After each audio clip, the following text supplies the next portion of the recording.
صعيدي. تحية للجميع وين ما كنتوا، تحية من نص قلبي، لأوقات الدرس، للعصرونية، للتسالي. شو أطيب شي مع فنجان القهوة أو كباية الشاي؟ كعك اليانسون. اليوم حنجهز سوا كعك اليانسون. قبل أكيد تحية من نص قلبي لكل المشتركين بالقناة، بحبكن قد الدنيا. ميرسي كتير لتعليقاتكن الحلوة، ميرسي كتير لللايكس، بحبكن قد الدنيا. منعرف اليانسون مهم بريح الأعصاب وبيهدي، ومنعرف إنه السمسم مهم بنشط الذاكرة. وبما إنه فترة امتحانات نهاية العام الدراسي ومنحتاج لنقرا شي والطلاب بيحتاجوا لياكلوا شي، فخلينا نعملن شي مسلي ومفيد بذات الوقت. تفضلوا معي لنحضر سوا كعك اليانسون. اليوم حنعمل كعك اليانسون. لكعك اليانسون أنا بحاجة لكيلو من الطحين، طحين متعدد الاستخدامات. بحاجة ل3 أكواب طحين فرخة، 2 3. طحين الفرخة سميد كتير ناعم، شايفينه كيف؟ السميد أنعم درجة من السميد هي طحين الفرخة. بدي كبايتين سكر، بدي كوب حليب بودرة، بدي ملعقة صغيرة ملعقة شاي بيكنج باودر، ملعقة خميرة، بدي ملعقة صغيرة من المحلب، وبدي برش جوزة الطيب تقريبا نص ملعقة صغيرة.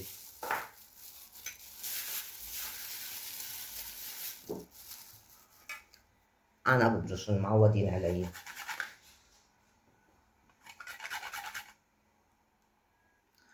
قبل ما أعمل كل هيدا بجيب ملعقتين طعام ينسون حب، بحطن بوعاء بركبه بأي شي، بضيف عليهم كوبين من المي، بغليهن وبنطرن ليفطروا. هلأ صاروا فاترين، صار فيني أعجن فيهم لأنه نحن عم نعمل كعك اليانسون، باخد المي بيعطيني طعمة قوية. والحبات كمان باخدن، مش حاكلكن، بس هيك صاروا قطرة عالسنان.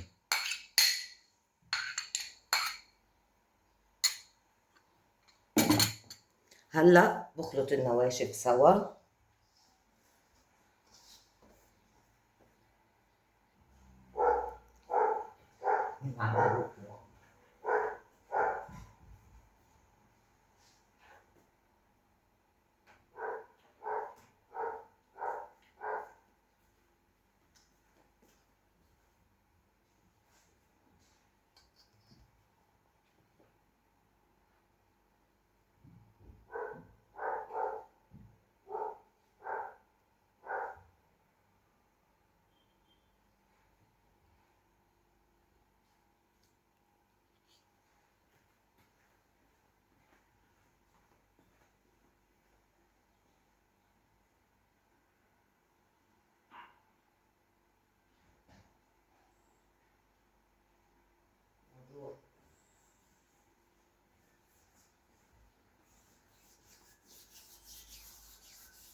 سوري مش كأني عم صور. حطيت 200 جرام الزبدة، حطيت 100 ملي من الزيت، وبدي بسهم على هيدا الشكل ليتوزع المواد الدهنية على كل الطحين.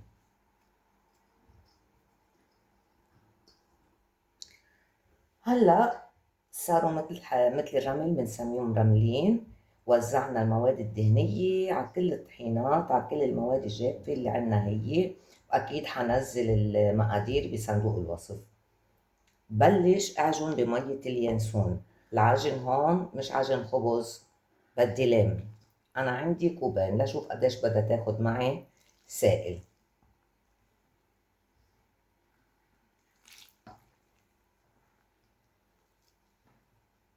شايفين عم لم بس لحتى الطحين يتشرب المي.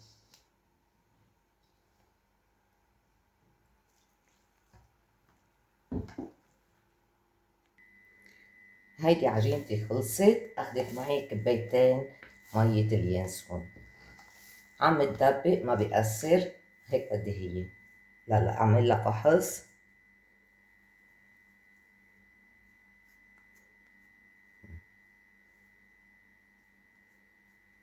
ما شققت، عجينتي مزبوطة حتتشكل معي. هلا بغطيها وبريحها من نص ساعة لساعة، ما بدها وقت كتير لترتاح. عجينتنا بتقطع، نحن عم نعمل كعك، هيك بدي هي. كرمال هيك ما بعجنها كتير، أبو دقيقتين 3 بس لتتشرب كل السوائل وتتجانس سوا. نغطيها وبنتركها على جنب من نص ساعة لساعة وبصير فينا نشكلها. عجينتنا ارتاحت، هلا بنبلش نشكل فيها. تشكيلها كتير سهل. بتشيل قطعة على هيدا الشكل. أنا بحب هيدي الطريقة كرمال كل الحبات بيطلعوا متساويين قد بعضهم.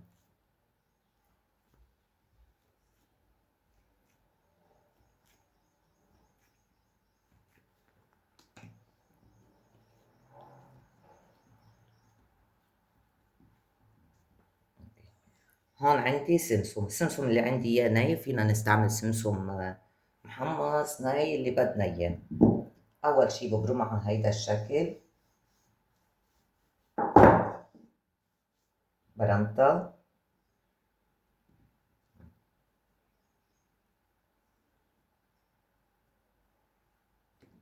بوطها بالسمسم على هيك وعلى صينية الخبز. هعمل حبة تاني قدامكم.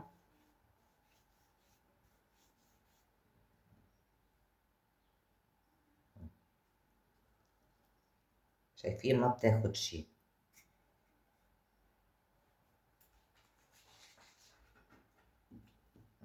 هيدي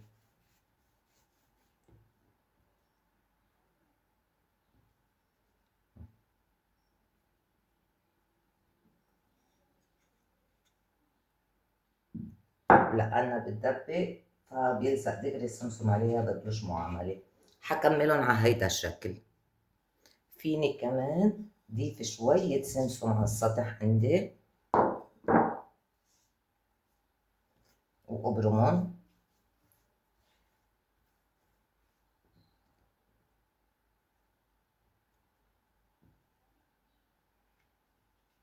على هيدا الشكل كمان على الصينية. يعني نحن حرين نعمل مثل ما بدنا، نحن اللي حنتحكم فيها مش هي حتتحكم فينا.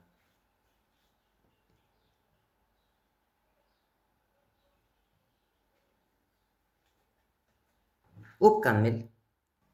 عملنا أول شكل، الشكل الثاني قطعتها كورة لتصير كرة معي. بضغطها شوي بإيدي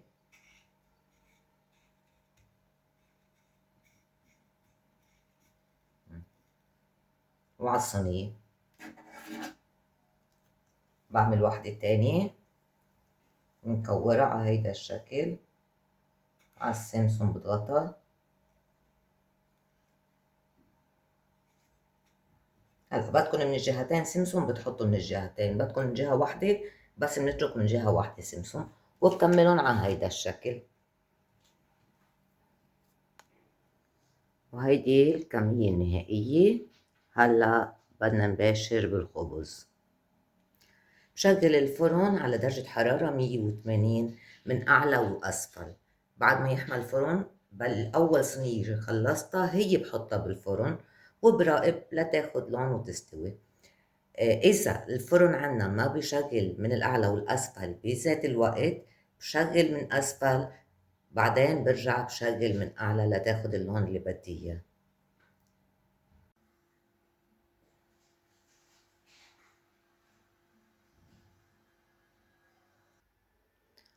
وهيدي النتيجة النهائية. إذا بعدكم معي لا تنسوا الاشتراك بالقناة ليوصلكم كل جديد. قبل كمية كبيرة صح، لكن نحن فينا نحطها بتبروير أو بأي بوكس، المهم يكون محكم الإغلاق، بضاينه وقت طويل. والله يديمها نعمة. شكرا كتير لمتابعتكم. باي باي.